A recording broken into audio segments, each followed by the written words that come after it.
Moi, c'est Hélène Milsan et je viens parler avec l'association Imagine d'éducation, de joie et de comment on va réinventer l'école dans notre monde un peu à la dérive, mais qui mérite qu'on s'y attarde pour semer nos graines.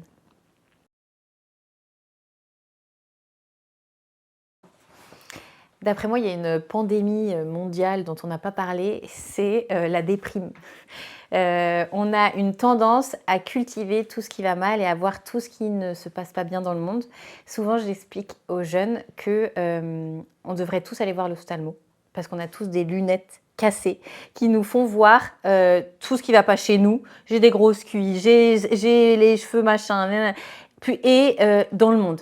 Ah bah là, il y a une guerre. Ah bah là, ça va pas. Et puis, je vais avoir 0 en maths. Et puis, donc, je leur dis, il va falloir, c'est comme un muscle. Il va falloir que j'entraîne mon regard pour repérer ce qui va. Et c'est parce que je vois qu'il y a des choses qui vont que je vais avoir envie de rester en vie. Parce que si on parle de suicide aujourd'hui d'adolescents, c'est aussi parce qu'ils sont tellement découragés qu'ils n'ont plus de sens, ils n'ont plus d'envie de vivre. Mais ça, c'est à chacun, et notamment aux adultes, de le cultiver. De plus en plus, je leur parle du journal des bonnes nouvelles et je leur dis, trouvez-moi tout ce qui va bien dans le monde. Hélène, il n'y a rien qui va. Mais si, cherchez, rien. Et c'est pour ça que je leur parle du média positif, je leur parle de plein d'innovations. Il y a des radios maintenant qui partagent des bonnes nouvelles, des personnes inspirantes qui ont changé le monde avec rien du tout. On n'a pas besoin d'avoir remporté les JO. Il y a vraiment des... Alors, bien sûr, des gens qui remportent les JO, il y en a qui vont inspirer. Mais ce que je veux dire, c'est que c'est des petites innovations parfois qui changent une vie, des vies et qui vont avoir inspiré d'autres personnes. Donc, pour moi, cultiver la joie, c'est aussi dire, ok, je vais croire à ce monde et je vais essayer de me faire une place plutôt que de démissionner. Et aujourd'hui, on a énormément d'adultes démissionnaires et du coup qui ont lâché la barque. Bah, en fait, on se laisse porter par le courant et on ne fait plus rien. Non, si on a de l'espérance, j'entendais quelqu'un qui disait ça, c'est une volonté, c'est une posture. Donc soit je laisse tomber, soit je décide d'agir. Et dans ce cas-là, il faut que je me raccroche aux branches et que je vois ce qui se passe de bien dans le monde.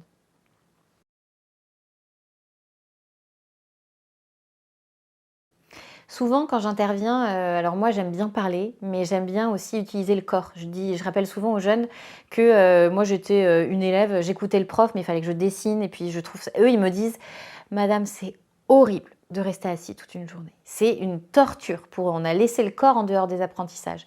Donc souvent, je vais les faire se lever et s'asseoir. Je leur pose une question, mais des questions un peu tranchées. Est-ce que l'amitié fille-garçon, c'est possible? Ils doivent se lever, s'asseoir. Et je rappelle aux enseignants que je formais que c'est important aussi de venir instaurer du jeu. On n'a pas besoin d'être... Alors, le sérieux est important, mais jouer favorise l'apprentissage. Et on l'a complètement... Dans les petites classes, en maternelle, en CP, CE1, on arrive à cultiver, à laisser de la place au jeu, au ludique. Et puis après, ça devient des dissertations, des choses à mémoriser. Moi, j'ai fait du droit et on nous demandait d'apprendre par cœur la Constitution. Chose complètement inutile puisque de toute façon, il y avait Internet. Au lieu de nous emmener à des procès, de nous faire échanger, regarder, c'est plutôt dans la posture que je vais... Déjà, j'ai envie qu'on s'amuse. J'ai envie que pendant cette heure-là, on vienne pas, que ça soit pas une heure parmi d'autres et qu'on puisse vraiment trouver des manières de faire. Donc parfois, je viens avec des cartes. On va utiliser le photolangage, on va utiliser des cartes pour parler de soi, on va utiliser le dessin pour dire comment ça va, est-ce que j'arrive à noter comment je vais, comment va mon corps, comment va ma tête, des ficelles sur lesquelles on va se positionner. Donc il y a tous ces petits outils-là qui nous aident à mieux se comprendre et qui cassent aussi un peu avec le scolaire comme on l'entend aujourd'hui, mais comme on l'entend en France, je précise, parce qu'il y a plein d'autres écoles dans le monde où ils ne sont pas du tout assis sur une table à ne pas bouger. C'est un proviseur qui me disait ça, il me disait, nous on a des jeunes qui viennent d'Espagne et de Nouvelle-Zélande, et en fait, ils sont tout le temps debout. Et c'est ingérable pour nous, parce qu'ils veulent aller jeter un truc à la poubelle, ils y vont. Ils veulent aller aux toilettes, ils y vont sans demander. Et je dis, mais c'est très, très français que de rester tout bien gentil derrière sa chaise. Ça ne correspond pas du tout au rythme de l'enfant. Donc, encore une fois, pour travailler avec les enseignants, et je respecte énormément ce qu'ils font, c'est difficile. Ils en ont 35 en classe, ils ont des toutes petites, ils font au mieux. Mais aujourd'hui, moi, quand j'arrive en intervention, j'essaie que ça soit dynamique parce que les jeunes, le descendant ne marche plus. J'entendais Michel Serres qui disait « La fonction du maître aujourd'hui est à réinventer. Parce qu'aujourd'hui, vous pouvez tout trouver sur Internet. Si vous êtes juste là pour m'apprendre la chronologie des droits de France, en fait, si l'enseignant ne sert plus qu'à ça, il est inutile. Si l'enseignant va m'apprendre autre chose, à sourire quand il pleut, à rire de mes bêtises, à recommencer encore et encore en y croyant, là, il m'apprend autre chose que je ne vais pas trouver sur Internet. Donc, on est dans des temps où l'information est partout. L'école, il va falloir la réinventer, mais nos manières d'échanger ensemble aussi. C'est-à-dire que écouter les jeunes qui ont autant à dire que des plus vieux, écouter, parler de nos expériences, mais surtout redonner de la place au concret, au vivant. Moi, ils disent, Madame, on veut faire de la cuisine, on veut apprendre à réparer une roue, on veut aller voir un boulanger, savoir comment il fait son travail, etc. Donc, il va falloir, nous aussi, qu'on apprenne à casser avec ce qu'on a appris. Moi, je dis souvent, hein, j'ai déjà eu 14 ans, j'ai jamais eu 14 ans là en 2025. Comment on fait? Comment on fait pour réinventer nos manières de faire? Et là, je sors complètement du sujet école. Je parle de cette société-là dans laquelle on vit. Les enjeux qui nous attendent, il faut les repenser maintenant, mais du coup, être capable de sortir de ce qu'on connaît. Et ça, tout le monde, c'est normal, on sort de notre zone de confort, mais tout le monde n'a pas envie. J'ai envie de dire aux adultes, retrouvez un petit peu votre âme d'enfant. Refaites des choses, souvent je leur dis: «Qu'est-ce que vous aimiez faire? Quel jeu vous aimeriez?» Moi, c'est vrai que souvent, bon, quand je peux être déprimée ou ça va pas, il suffit que j'ai un atelier avec des gamins et ils vont nous rappeler déjà: «Hélène, tu avais visé beaucoup trop haut. Regarde, là, ils ont besoin de ça». Donc déjà, l'humilité de dire: «Je sais pas mieux qu'eux et je vais m'adapter à ce qui est». Mais aussi, c'est ludique et c'est simple. Donc il y a la simplicité d'abord. Arrêtons de vouloir, on se noie dans un verre d'eau parfois à vouloir faire parfaitement. On est un peu dans un culte de et la performance, mais aussi de l'image parfaite avec nos filtres. Simplifions nos échanges, simplifions nos métiers, nos quotidiens, mais aussi, il va falloir rire. Moi, je parle de l'humour, il va falloir rire de nos bêtises, rire de nos échecs. En France notamment, parce qu'aux États-Unis, ils ont une culture de l'échec et de l'erreur complètement différente. Ils disent, de toute façon, pour être entrepreneur et réussir, il faut avoir échoué au moins 5 fois, parce que sinon, on ne vous prend pas au sérieux. Et bien en France, comment on arrive à... Alors je dis en France, je pense qu'en Europe, on est un peu comme ça, mais ça va être notre posture. Et souvent, j'ai des parents qui me disent, comment je fais? Parce que ma fille, elle est en décrochage scolaire et elle a une hantise de l'école et des notes aujourd'hui. Et les enseignants disent qu'ils essayent vraiment de l'encourager, mais je ne sais pas d'où ça vient. Et je l'interroge et je lui dis, mais toi, c'est quoi ton rapport pas qu'aux notes, mais à la réussite? Elle dit, mais moi, je ne supporte pas échouer. Et en fait, elle ne disait rien à sa fille, mais elle, dès qu'elle faisait tomber un verre, dès qu'elle ne pliait pas bien une enveloppe, en fait, elle se jugeait, oh, mais t'es nulle, oh, je suis nulle, oh, j'y arrive pas. Et par cette posture, elle transmettait sans le vouloir cette exigence à sa fille. Et donc, j'ai envie de dire, regardons-nous d'abord dans un miroir, comment nous, on a envie, plutôt que on est les meilleurs pour aller critiquer le politicien du pays d'à côté, regardons-nous déjà. Notre pays, mais surtout nous, notre vie. Elles sont où les guerres? Où est-ce que j'ai les émotions qui s'expriment? Comment je m'entends avec ma famille, avec ce qui est déjà? Plutôt que d'aller critiquer mon voisin à droite à gauche. Donc ça veut dire un minimum d'introspection. Si moi je prends des antidépresseurs, ça veut dire qu'il y a des choses dans ma vie qui sont en train de se manifester et qui ne vont pas. On dit souvent le corps parle. Quels sont ces mots-là qui émergent? Et du coup, ça veut dire les adultes, responsabilisons-nous. Écoutons tout ça. Et après, je retrouve la joie. Mais il n'y a pas besoin d'éclater de rire toutes les 2 secondes. C'est vraiment des choses simples. Un rayon de soleil, une lecture inspirante, un peu de sport, peu importe. Mais ça devient une nécessité aujourd'hui.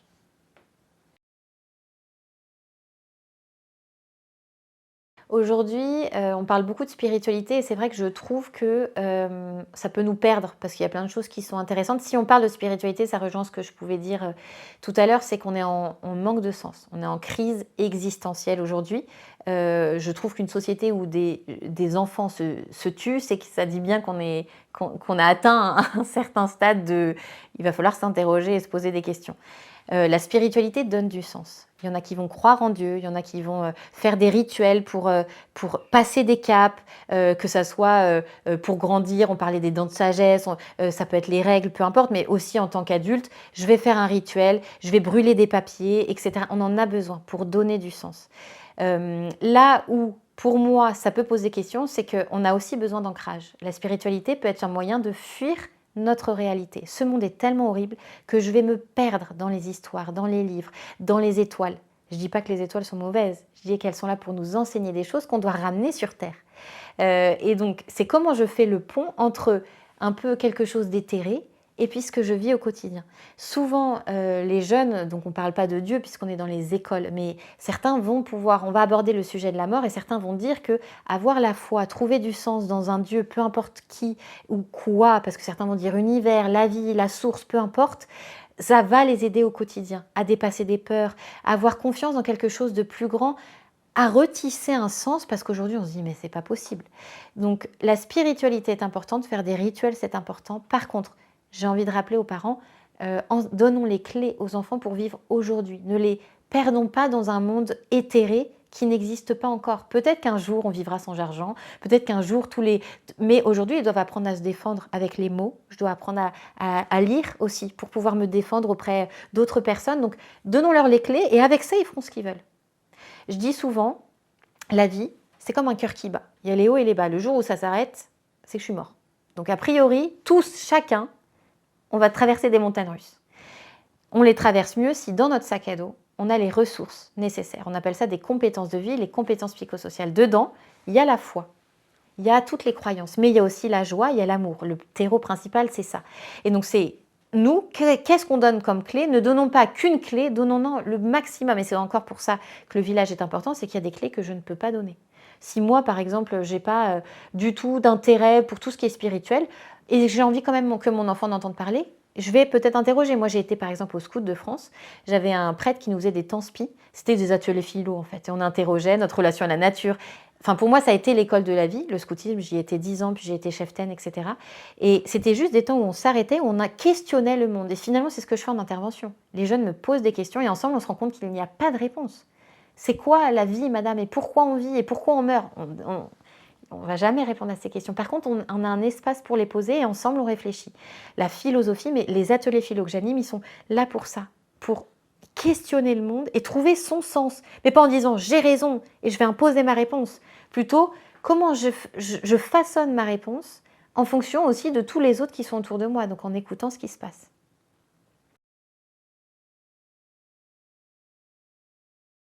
Souvent, quand j'enseigne, je transmets aux enseignants, j'essaie de leur dire, bon, je peux vous donner plein de clés, on peut essayer de comprendre les ados, mais je crois que le conseil principal, c'est qui on était nous. On revient à enfant, qu'est-ce que j'aimais faire, c'était quoi mes rêves? Ado, qu'est-ce que j'aimais faire et c'était quoi mes traumas?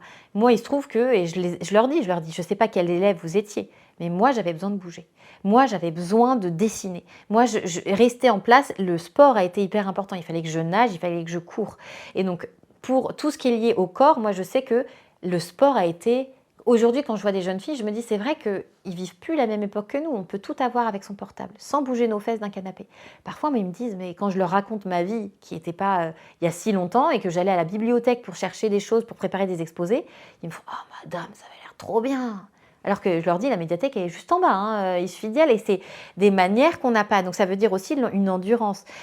Bouger son corps, trouver sa place dans le monde, ça veut dire habiter pleinement le qui on est. Et donc il va falloir explorer le corps, mais aussi le cœur, les liens d'amitié. Aujourd'hui, on parle beaucoup d'harcèlement, de toxicité, notamment entre les filles et les filles. On parle beaucoup filles-garçons, mais filles et filles, elles sont de plus en plus violentes aussi entre elles. Donc c'est à l'adolescence, on avait envie d'être aimé, on avait envie de lien, on avait envie de sens. Donc je conseillerais toujours, surtout là, dans une période où les jeunes sont beaucoup sur les réseaux, de cultiver des relations en dehors, dans le monde réel. Parce qu'une autre des questions, c'est « Madame, comment on fait pour vivre dans le monde réel ?» Moi, je ne voudrais jamais quitter le monde virtuel. Je me sens plus à l'aise. Aujourd'hui, ce matin, je les avais et je leur disais « Quand est-ce que vous êtes en confiance ?» Quand je joue aux jeux vidéo. C'est leur petit monde à eux. Et encore une fois, c'est pas mal. C'est des mondes qu'ils ont. Mais c'est bien si ils arrivent à faire le pont avec l'extérieur. Si c'est pour s'enfermer et fuir le monde, on est encore dans un échappatoire qui n'est pas bon, qui n'est pas sain et qui est morbide. Donc derrière ça, il y a comment je constitue du lien, comment je trouve ma place, donc mon corps, comment j'arrive à me cuisiner des choses. Aujourd'hui, par exemple, moi je sais qu'on ne m'a pas du tout donné assez de conseils sur l'alimentation. J'ai des jeunes filles qui sont pliées en deux pour les règles et ça va de pire en pire parce que notre alimentation n'est pas bonne. Je leur dis, est-ce que vous buvez de l'eau? Est-ce que vous buvez beaucoup de soda? Même ça a un impact sur vos règles. Vous dormez assez? Non. Faire du sport, mais surtout sur la santé mentale, la gestion du stress, les émotions. Est-ce que tu arrives à respirer? La cohérence cardiaque, quelle place ça prend? Vous voyez, il y a des petits rituels qu'on peut mettre en place et je trouve que les ados, ils se construisent un petit peu bon an, mal an dans un monde qui est déjà très chaotique. À nous de leur donner toutes ces clés-là, mais aussi à leur rappeler, et je vais vraiment finir par ça, je crois que je pourrais passer ma vie à rappeler aux ados à quel point c'est des merveilles. Et souvent, je suis là et je leur dis, il n'y a rien qui justifie qu'on lève la main sur toi, il n'y a rien qui justifie que tu te dévalorises par rapport à quelqu'un d'autre, et systématiquement, j'ai des jeunes qui pleurent. Parce qu'en fait, ils ne pensent pas ce genre de choses. Donc je crois que ce que j'aurais aimé entendre, moi, c'est « tu es une merveille, tu vas y arriver, tu es capable, tu es aimé ». Le b.a.-ba. mais on a envie de savoir qu'on compte, en fait. Et nos ados, c'est ceux, les premiers, ils sont en carence d'attention et d'affectivité. Donc, il y a bien sûr ce lien au corps et au monde, mais il y a vraiment ce rapport à soi et à quoi bon, madame, moi, personne ne m'aime. Combien de fois j'ai eu cette question? Donc, c'est de leur rappeler qu'ils comptent, que ça a du sens, qu'ils soient là.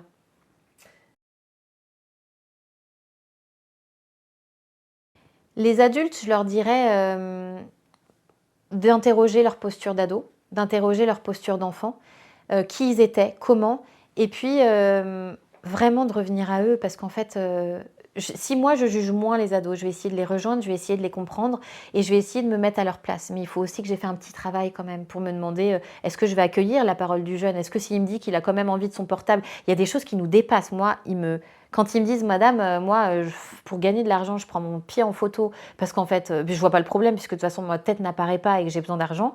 Si je suis juste là pour dire, mais de toute façon, c'est n'importe quoi, on se comprendra jamais, le dialogue n'est pas là. Donc, je dirais, d'abord, les adultes, renseignez-vous. Essayez d'aller parler à des jeunes, allez voir vraiment leur quotidien, ce que c'est.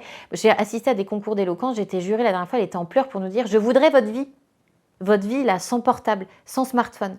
Parfois, ils en ont juste marre. Ils sont addicts et ils le disent, mais ils n'en peuvent plus. Des addictions à la pornographie, les jeunes, ils nous disent, mais c'est une horreur, aidez-nous. Donc parfois, c'est aussi aux adultes de se responsabiliser, mais par contre aussi, ne vous mettez pas plus de pression, parce que je vois des adultes aussi tellement inquiets qu'ils vont se méfier de tout, ils vont avoir peur, et cette peur, ils la transmettent aux jeunes. Donc, comment je cultive aussi la confiance? J'en parle avec lui, avec eux, ces jeunes-là, et puis je m'entoure, et je voyais...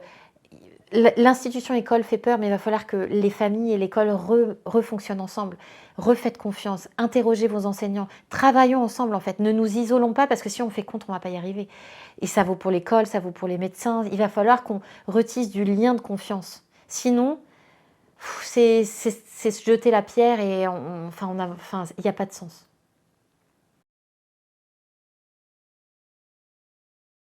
J'aime bien une citation de Victor Hugo qui dit la beauté de l'âme se transmet sur la beauté du corps. Et on parle beaucoup de beauté aujourd'hui, ça c'est beau, ça c'est pas beau. Et je crois que la beauté vient du cœur finalement, de ce qu'on a envie de transmettre, d'une authenticité qui ne va pas s'acheter, que je ne vais pas trouver sur ChatGPT. Un livre, il est beau parce il a réussi à me faire quelque chose. Il y a quelque chose qui m'a transmis. Une personne est belle, on parle de belle personne, pas que la plasticité, mais parce qu'elle nous a transmis. Dans son regard, il y a quelque chose qui pétille, dans son geste, elle a eu un mot, une œuvre d'art, on ne sait pas pourquoi. Donc bien sûr, il y a une sensibilité. Ce qui est beau pour toi ne va pas l'être pour moi, et pourtant, la beauté, ça va vraiment venir de qu'est-ce que j'ai au fond, moi, nos âmes, là, qu'est-ce qu'elles ont envie de semer, de poser dans le monde. Donc il y a vraiment ça, cette idée de réinterroger la beauté et comment notre monde aujourd'hui est rempli de beauté qu'on ne voit pas, et lui redonner toute sa place.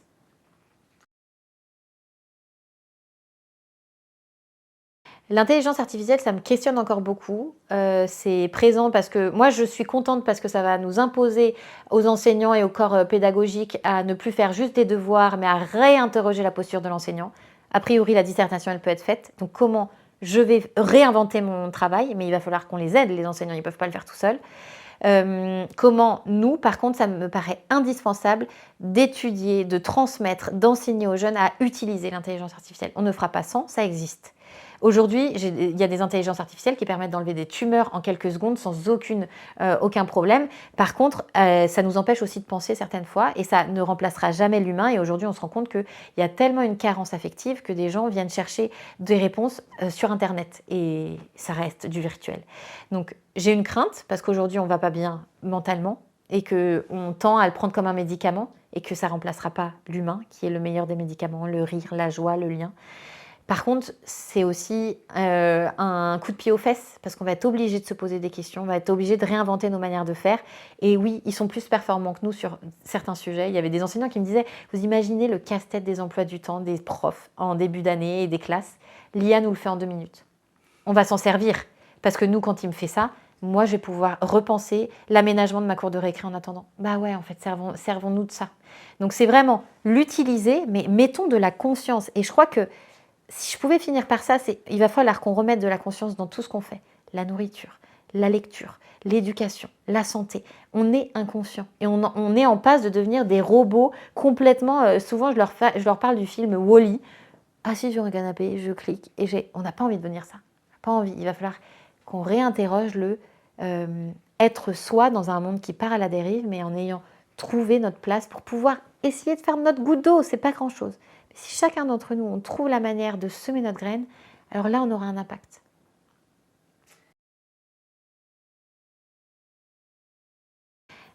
Du coup, là, j'ai un projet qui diffère un peu d'habitude, c'est je vais arrêter de parcourir le monde et la France et je vais me localiser là en Vendée où je viens d'arriver, où j'habite, pour pouvoir œuvrer donc auprès des établissements scolaires et des classes de Vendée, tout en répondant aussi aux appels un peu partout en France, mais aussi de mettre en place des outils, des enseignements pour que les adultes comme les enfants puissent faire face à ces questions existentielles qu'on rencontre. Donc j'ai écrit cet ouvrage-là, je l'ai intitulé « Madame, combien y a-t-il de questions à se poser dans la vie ?»